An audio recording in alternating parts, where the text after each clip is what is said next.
Hello everyone and welcome to our second lecture for Introduction to Children's Literature. Today's remote lecture is on how children respond to literature. So without further ado, let's get started. Tracing back to what we covered last lecture, we're going to start off with the birth of modern literature. So what exactly or when exactly was the birth of modern literature, and what were some of these books? Generally, the birth of modern literature involved the first real piece of children's literature. And guess what? This was in 1865 for the book Alice's Adventures in Wonderland. Now, this was actually written by Lewis Carroll, which was a pseudonym for Charles Dodgson. And Charles was actually a mathematician at Christ Church, Oxford. Charles actually told his first surreal story to the daughters of Dean Henry Liddell as they rode down the Thames River. After the boating trip, 10-year-old Alice Liddell badgered Dodgson to write it down and name it Alice in Wonderland under the pseudonym of Lewis Carroll. Thus, the text was born. Generally, modern literature basically had no instructional purpose. For the remainder of the 19th century, more of such books meant for children began to appear. These books were primarily for entertaining and actually contained mostly child characters. They are now actually considered as classics. Some examples which your lecturers may have shared in their tutorials: Little Women, which was written in 1968, The Adventures of Pinocchio, written in 1883, and The Jungle Book, that was written in 1894. Here are some visuals of the texts. As you can see, Little Women on the extreme left and The Jungle Book by Rudyard Kipling on the extreme right. Now, somewhere in the mid-20th century onwards, there was a birth of the modern picture storybook. Now, this was also the period of New Realism, which was from the 1960s onwards. What exactly was this?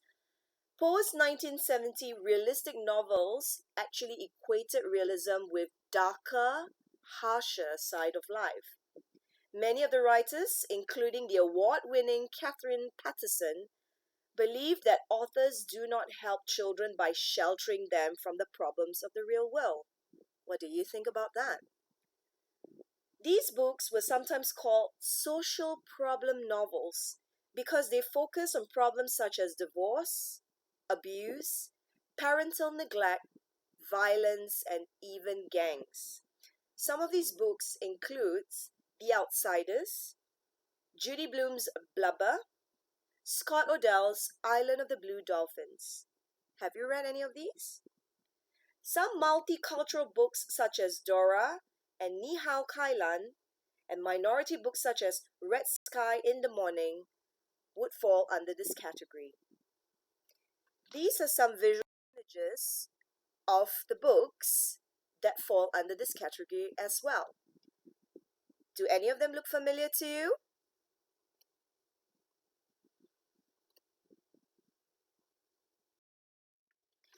Now we're going to share with you an audio reading by Mo Williams called We Are in a Book. We are in a book. To Addie, happy reading. Thank you. Piggy, yes, Gerald? I think someone is looking at us. Someone is looking at us. Who is looking at us? A monster? No, it is a reader. A reader is reading us. How is a reader reading us? The reader is reading these word bubbles. We are in a book. We are in a book? That is so cool! We are in a book. We are in a book. We are being read. We are being read. Oh, I have a good idea. I can make the reader say a word. You can make the reader say a word. I can if the reader reads out loud. That's a good idea. That's a funny idea. Here I go. Banana. Do you hear that? The reader said, banana. Oh, the reader said it again. Banana's so funny. Do you want to turn before the book ends? Ends! The book ends!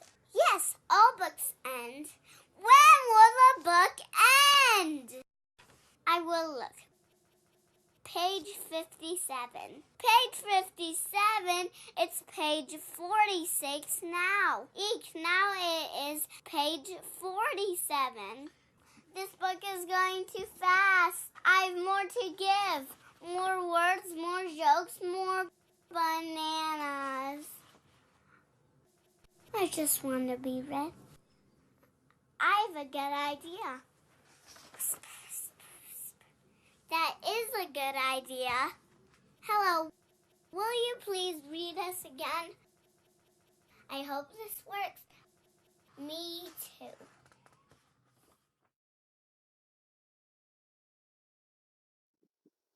Next, let us ask ourselves, why exactly is children's literature important to children?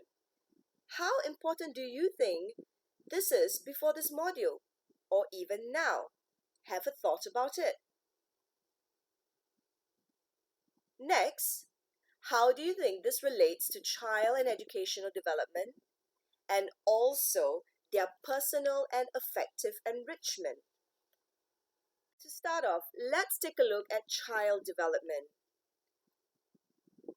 First of all, language development. When we talk about language development, we think about the phonological, syntactic, semantic, and speech development. Try to recollect what you've covered in Lacey. Language development also refers to the acquisition of reading and writing skills, and also the knowledge of textual features. So how exactly does this relate to children's literature? So some of the books that you're going to analyze and take a look at how it can develop language, you might possibly want to take a look at the syntactical structure. Take a look at the rules that govern the structure of sentences and how this might help the child in language development. Next, when you're taking a look at semantics, take a look at the lexical content. These are words or chain of words that forms the basic elements of language, or more popularly known as vocabulary. So think about whether or not these books suit the vocabulary of that age group. Now, when you're looking at textual features of the book, take a look at the illustration. Take a look at the typography or text. Take a look at how the pages flip.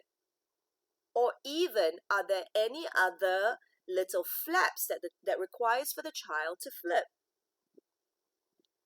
How about the flipping of reading from left to right or right to left? Next, cognitive development. When we are thinking about cognitive development, we are talking about how we can observe and compare, classify and organize, hypothesize, summarize, and even criticize. When we're talking about hypothesizing here, we would like children to be creative. So what books would generally help in nurturing and expanding the imagination? Today we're going to be sharing with you some books. So think about how these books can help expand the child's imagination. Next, we're going to take a look at personality development. Personality development generally talks about emotional development, development of positive and realistic self-concepts. There are some books out there that do help in emotional development. On hindsight, other books may concentrate on social development that helps the child socialize or develop morally. For moral development, certain children's literature actually contains numerous moments of crisis. This happens when characters have to make moral decisions and contemplate reasons for their decisions. Here, we would like you to think about the fable, The Tortoise and the Hare. Now, how do the characters actually contemplate the reasons for their decisions? Think about the tortoise. Think about the hare. Next, on physical development. Generally, some books can help a child develop his or her visual perception. And a child can actually show this when they show fascination with certain small details in the illustrations by the time they begin to talk. Think about some of those baby books.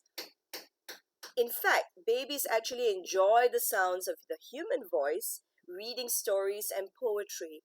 They not necessarily completely understand the narrative or the storyline, but just the joy in listening to the human voice would keep them engaged. Attention span lengthens, in fact, as they grow older.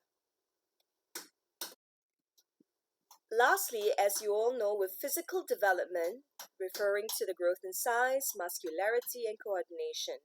And this happens in the onset of puberty for older children. So other factors can influence a child's reading interests. So generally, when we're talking about children's literature, we would refer to clear, bold illustrations, usually on a plain background. So how do these books help a child focus on color and shape? Think about some of those baby books. Or the repetitive language or language patterns in a book. Next, think about some of those books meant for toddlers. So when we're looking at language development, in some, we're looking at these aspects. Take a moment to digest them. We will now share with you a book reading called The Red Book by Barbara Lehman. Now, this book attained the Caldecott Honor Book for its illustrations. This particular book is actually a wordless book. Think about what the story is about and how exactly does the story develop your cognitive skills or the child's cognitive skills. Have a moment and watch the video. Okay, it's recording. Okay, I'm here today to read to you the story about The Red Book by Barbara Lehman.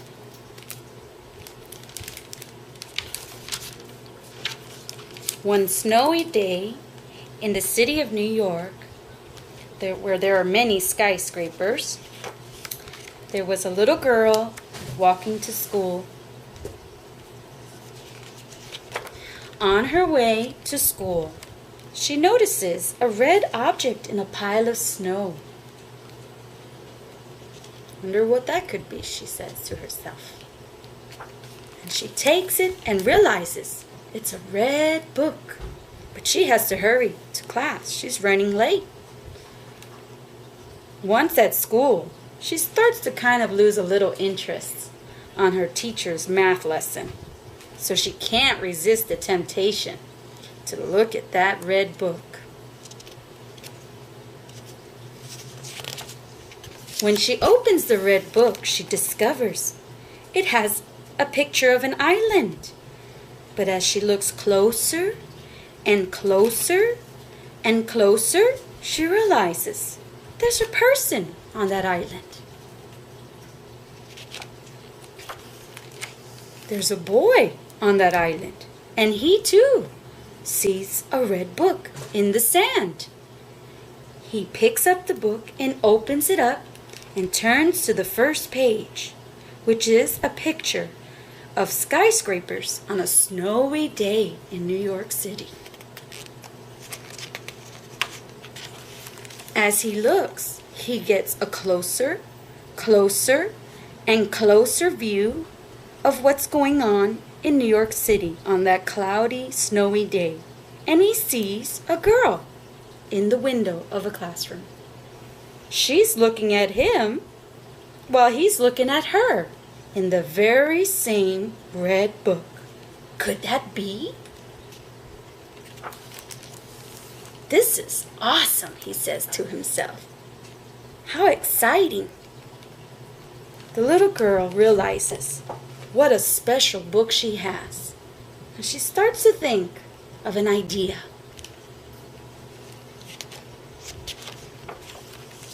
After class is over, she runs out of the classroom, and on her way back home, she sees the balloon man who's selling balloons in the middle of the city.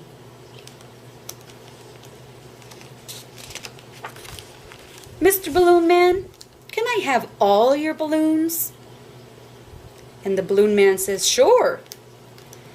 And she pays him, but there are so many balloons, it totally picks her up right off the street.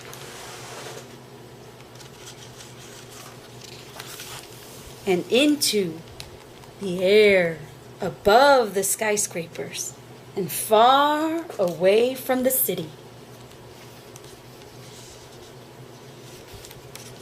Oh no! My book! It's falling! And the red book falls all the way down, down, down onto the ground. It lays open and it reveals a picture of what the little boy is doing while the little girl floats away. He's looking in his book and he sees the little girl floating away, the friend that he made through the red book, and he becomes very lonely and sad. He just lost a friend.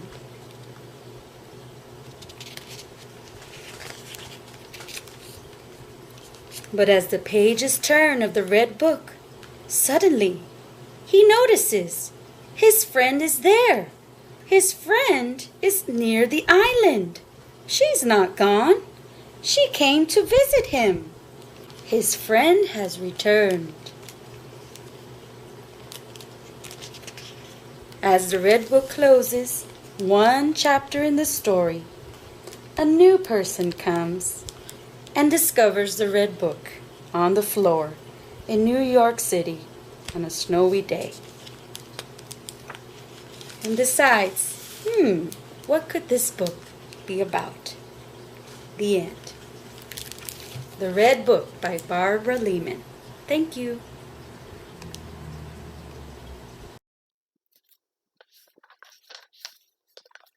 Next, when we're thinking about cognitive development, we think about these aspects. Some of these aspects I've mentioned before when I was introducing child and educational development. So when we're thinking about cognitive development, primarily these aspects would be considered. For personality development and social development, these were the points that I mentioned previously. Now let's take a look at personality development. So here, in books that we recommend for personality development, we try to get children to think about perspective taking, teaching them to be less egocentric. A book that comes to mind would be Beatrix Potter's Tale of Peter Rabbit. Peter's adventures demonstrate a developing sense of initiative similar to that of preschool children. Another example would be The Giving Tree.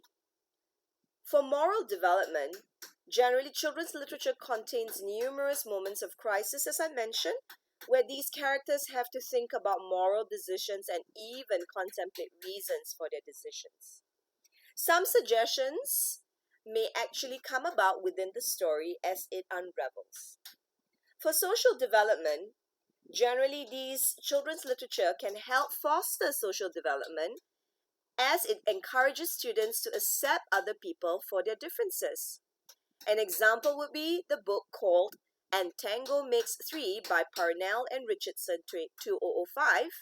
Another example would be Molly's Family by Garden, Heather Has Two Mummies by Newman and Sousa 1989, and Daddy's Roommate presents certain situations that might encourage students to become more open-minded to different types of family structures or even families, and even understand that love is actually the most important thing in a family. Now, in your lecture, your face-to-face lecture, I will be sharing with you the reading of Entangle Mates 3. But here, we would like you to take a look at a video, or rather an audio reading of No David by David Shannon. As you listen to the audio reading, think about how this book can help a child develop socially or even in his personality development. No David by David Shannon.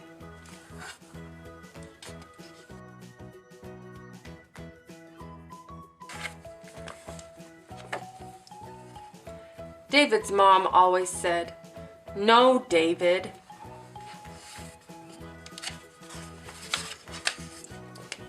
No, David.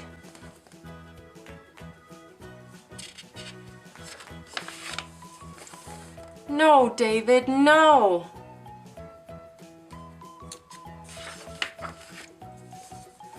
No, no, no.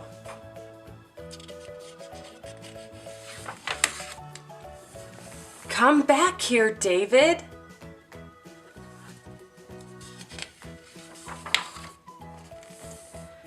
David, be quiet.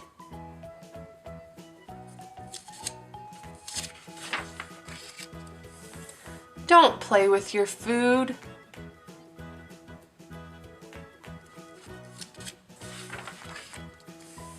That's enough, David.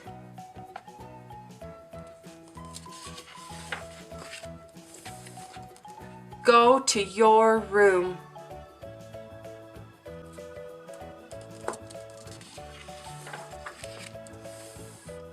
Settle down.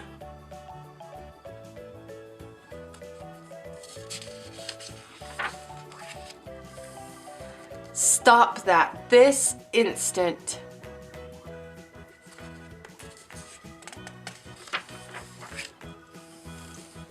Put your toys away.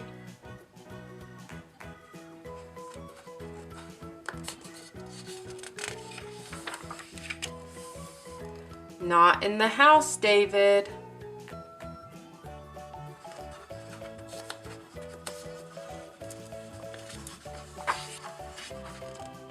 I said no, David.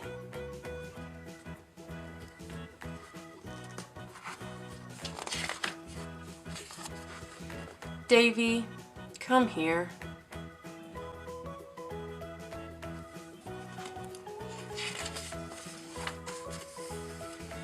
Yes, David, I love you.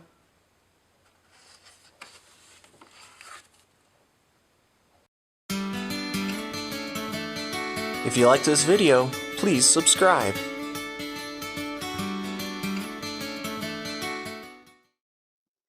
Next, when we're talking about personality, or rather of the personal and affective enrichment of a child through children's literature, these were some of the points that we would like to actually focus on.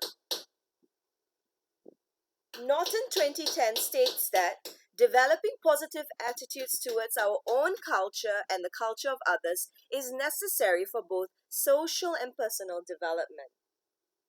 Now, when we're thinking about books that promote delight and enjoyment, think about whether or not they need to be, or rather the child needs to be able to read themselves to enjoy books, or could they be read? Children need to discover delight in books before they are even asked to master reading skills.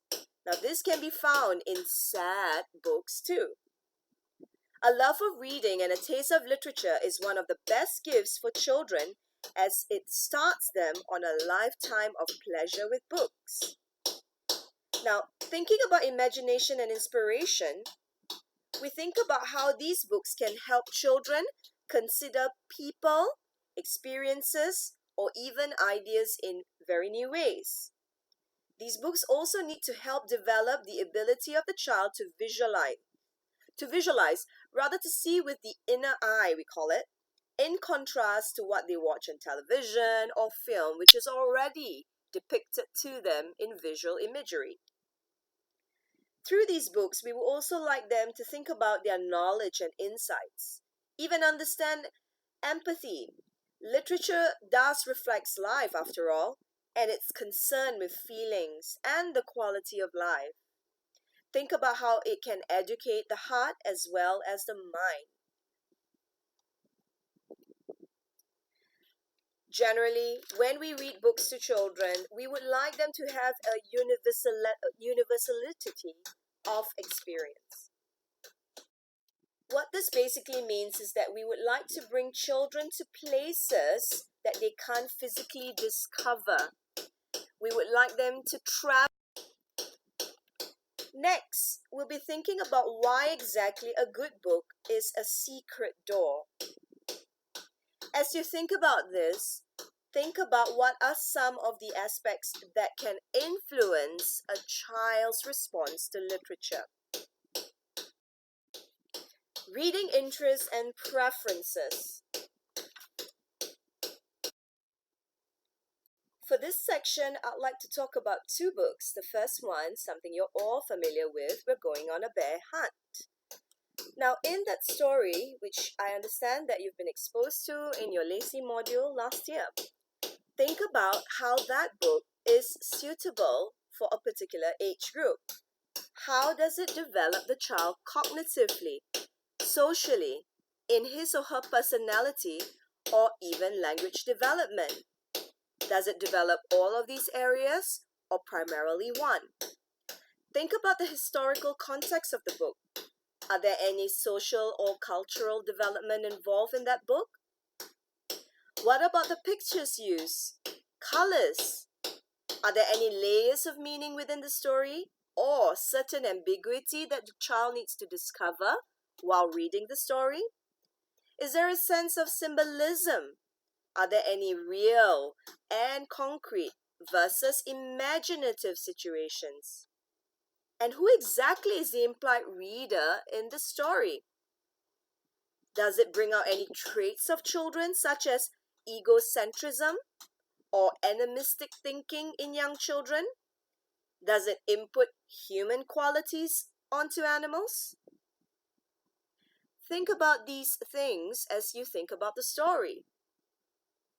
Next, the story of Goodnight Moon, which your tutors will be using with you in your tutorials. Goodnight Moon is actually a classic children's literature from North America. The text is a rhyming poem describing an anthropomorphic bunny's bedtime ritual of saying goodnight. Very relevant to children, isn't it? So what happens is that there are various objects in the bunny's bedroom, such as a red balloon, a bunny's dollhouse, two kittens, and so forth. And all these images that you do see actually relates to nursery rhymes or stories that children have read. Again, here, think about what age group this book would be suitable for. What areas of development does it focus on? Are there any symbolism involved? Are there layers of meaning? Who is exactly the implied reader? Are there certain traits of children involved? Or even input? Now think about this question. What are some topics and elements of content that are consistently appealing in studies of reading interests over the past few years? Generally, this applies across the ages, but in different ways. And in fact, interests depends on age, gender, social, environmental, and other relevant factors. These are some common themes that you would see in books. First of all, age. Now, as children grow and mature, they will be exposed to new experience and new areas of concern. Agree? Children from the ages of 3 to 6 have a rapid development of language. Generally, they enjoy rhymes, nonsense, repetition, and cumulative tales. And as you know, they have a very short attention span. Sometimes children of this age as well, as you know, they are egocentric. They normally see from one point of view and they like characters that they can identify with immediately. However, these children are actually curious about the world. They like stories about immediate environment, home, pets, etc. They would also like to build concepts through life experiences. They have little sense of time, assert independence, and takes pride in accomplishment. An example of such books that they would enjoy would be that of humor. So here are two example books for humor. Amelia Bedelia by Peggy Parrish versus Roald Dahl's The Witches. Now, children's picture book series for Amelia Bedelia focuses on a housekeeper who takes her instructions literal. And this creates a sense of comic effect. So here, when children read her books or are being read to, they realize her literalism, and even such as when she says, "Undust the furniture and put the wet towels in the laundry and replace them with clean dry ones," as opposed to "change the towels." So such language is used in the books, and children can actually make direct relation to how Amelia Bedelia feels it. Opposed to The Witches by Roald Dahl, The Witches is perfectly creepy, but as with most Roald Dahl stories. But then in this particular book, it has a sense of an edge of dark humor. So the humor you see in these two books are fairly different. Next, let's focus on agenda. Do you think that the books that boys like are fairly similar to that girls like? Well, according to research, no. So here are some trends. Girls tend to read more than boys. Agreed? Boys are far more selective readers. What do you think? A boy's least favorite topics tend to be poetry, fairy tales, and romance or relationships. What do you think about that? And a girl's least favorite topics tend to be war or spy titles. So generally, boys prefer texts that have a purpose. They want to get info, make things, and help others. They prefer live reading and books that have humor, short chapters, cliffhanger endings, and so on. They like books that are funny or have gross content. Prefer comics, humorous books, and adventure books. So what do the boys here think? Girls, in contrast, prefer adventure books, humorous stories, followed by comics. But having said that, there are always exceptions. Gender differences in reading interests may reflect a natural interest, or they have been actually conformed to a cultural expectation. So general stereotype is that boys like non-fiction and girls like fiction. In fact, a research done in 2007 did not reflect this. It actually found that children generally enjoy fiction. All children. So some implications for this is that the importance to give children many options for book choice so both genders can actually explore each other's perspective. So it's important to break away from these stereotypes and expose to them different genres of books. Schools should also expand their view of what is worthwhile reading and understand the students' interests. So now, based on what we've covered on age and gender, particularly gender and other determinants, we would like you to refer to the article on Girls and Boys Like to Read and Write Different Texts by Tula Marisol Storm and attempt the quiz questions that follows. Now let's focus on the other determinants of interest, primarily book characteristics, the impact of immediate environment, social and environmental factors, and other children. Now let's go back to book characteristics.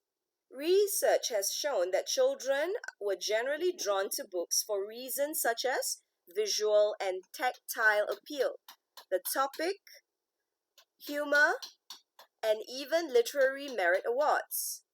Other aspects such as print type, length, and even color do appeal to children. As for social and environmental factors, books that reflected familiar culture, groups of people that they can connect with, seems to be an attracting factor. Lastly, other children. Sometimes the teacher's favorite book is often quoted by a child as his or her favorite book. Classrooms where books are discussed, enjoyed, and valued tend to take precedence. Next, children's developmental patterns that can influence response. Take a look at this quote. The interaction of the individual with his or her environment, especially the social and cultural aspects of that environment, affects the age at which development appears. This comes from the article that we were referring to earlier. The writer, or rather the author, also quotes, in the early decades of child study, emphasis was placed on discovery of so-called normal behavioral patterns for each age. Later, longitudinal studies showed wide variations in individual rates of growth. Now, how would the following affect a child's response to literature? In the first statement, is it nature or nurture? How exactly would you then select books for children? Think about it.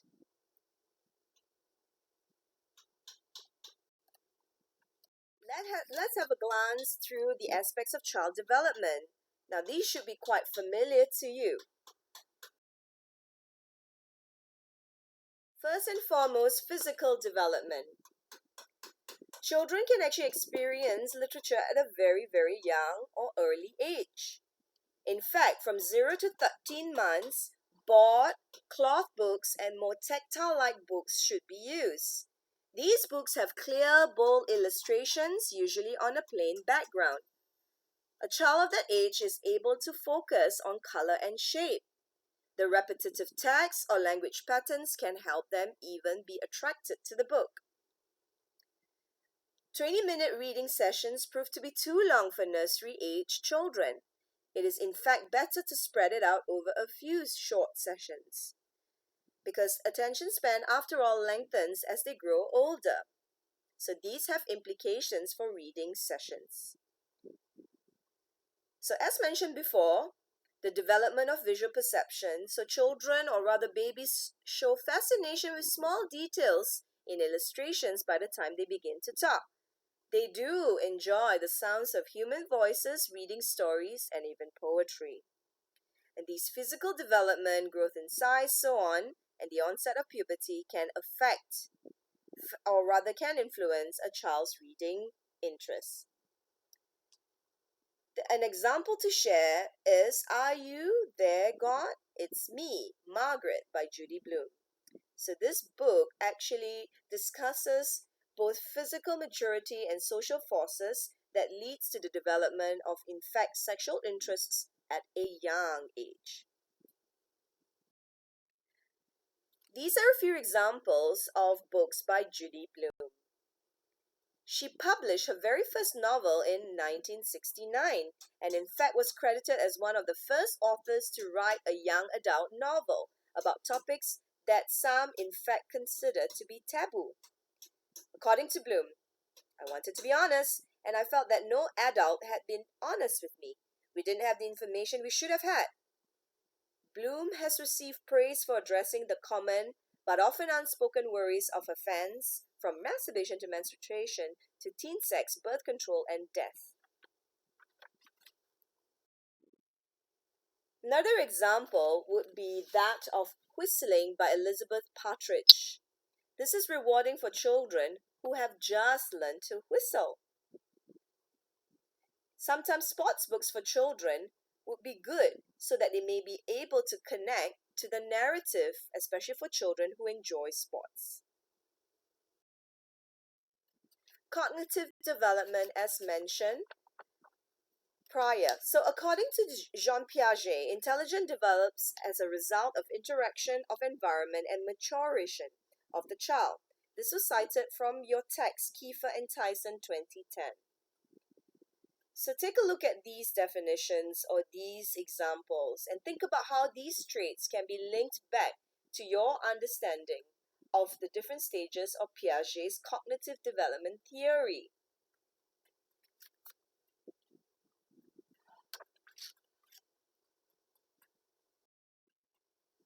Now let's have a look at The Enormous Turnip.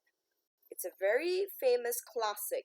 Now as you watch this, think about how this particular narrative or storyline does relate or help a child promote in his cognitive development. The enormous turnip. The man has got a seed. He goes in the garden and he puts the seed in the ground.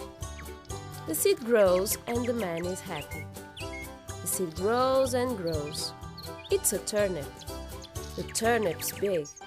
It's very big. The man's very happy. It's big, he says. The man's hungry and he wants to eat the turnip.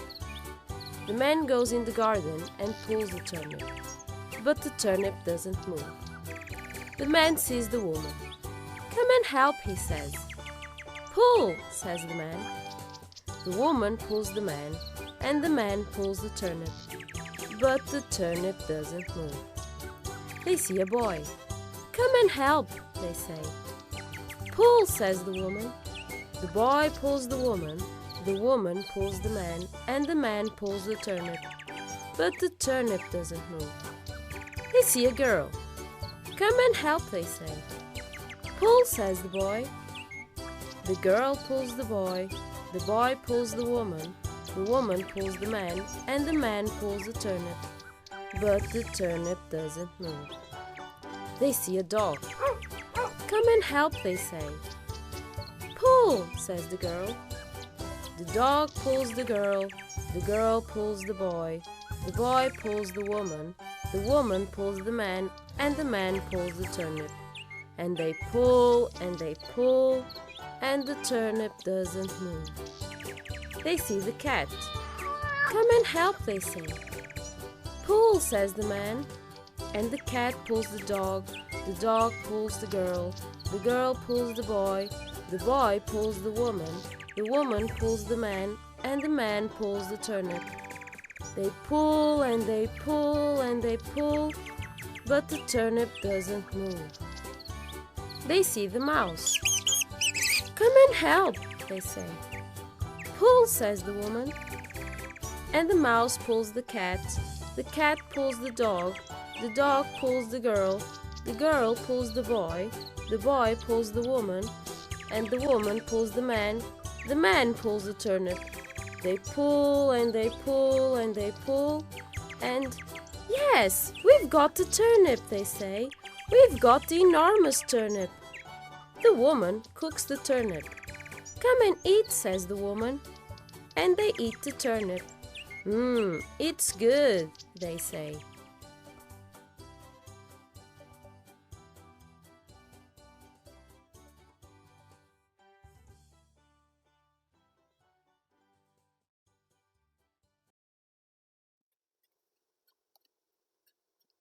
Now let's have a quick quiz. What age groups do you think these books are used for? The Enormous Turnip and No David. And why? Language development. So as mentioned before, these refer to the patterns of language learning. and this involves children improvising and exploring stages. Now, when we take a look at pattern of language learning, generally infants start to babble and coo. They use single words, simple sentences, questions, and negatives. So longer and more complex sentences are only introduced to children later. Now, in preschools, rhythmic rhymes and nonsense verses would appeal to these young children, while primary school jokes, riddles, and tongue twisters may appeal to them. Generally, children acquire language through imitation and construction of their very own language system, and they do this through interaction with adults. Doesn't this sound familiar? Children then improvise and explore words as they learn, through chanting and playing with language as they gain confidence. What theory is this referring to? Now, an important fact to note is that language production consistently lags behind language comprehension. What this means is that a child may be able to understand the story but may not be able to produce it. Which also means that when a child is being read to a story, he may understand the story, but he may not be able to read the story independently. So it is no need to provide children the opportunity to read and hear good beyond their conversation levels.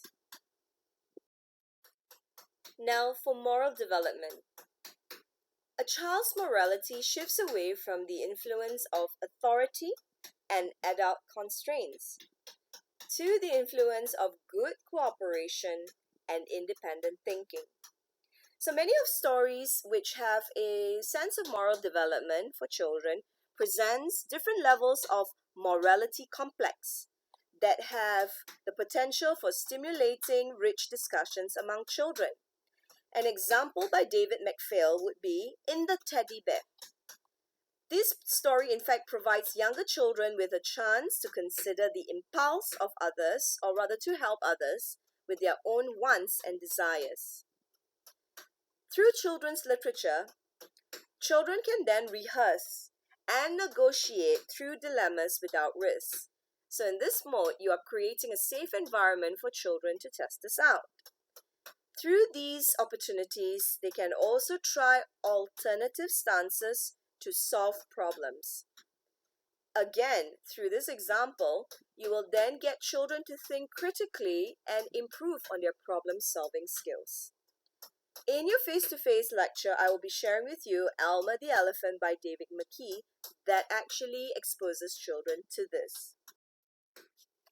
Next, a very familiar theory to you, Erikson's stages of psychosocial development.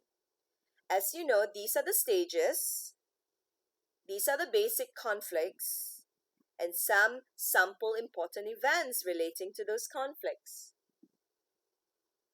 Now, psychologist Erik Erikson sees human emotional and social development as a passage through a series of stages. And each stage centers around the individual's meeting a particular goal or concern associated with that stage. So some books do even target that helps children accomplish certain tasks at certain stages and other tasks at later stages. An example would be Beatrix Potter's The Tale of Peter Rabbit.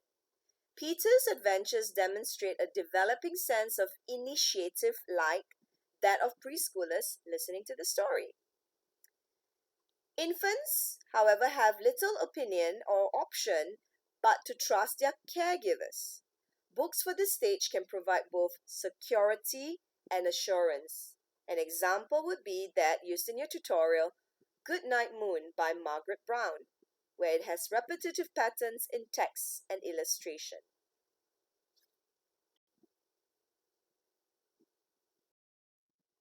Now, for preschool and kindergarten children, they generally focus on first ventures outside familiar territory.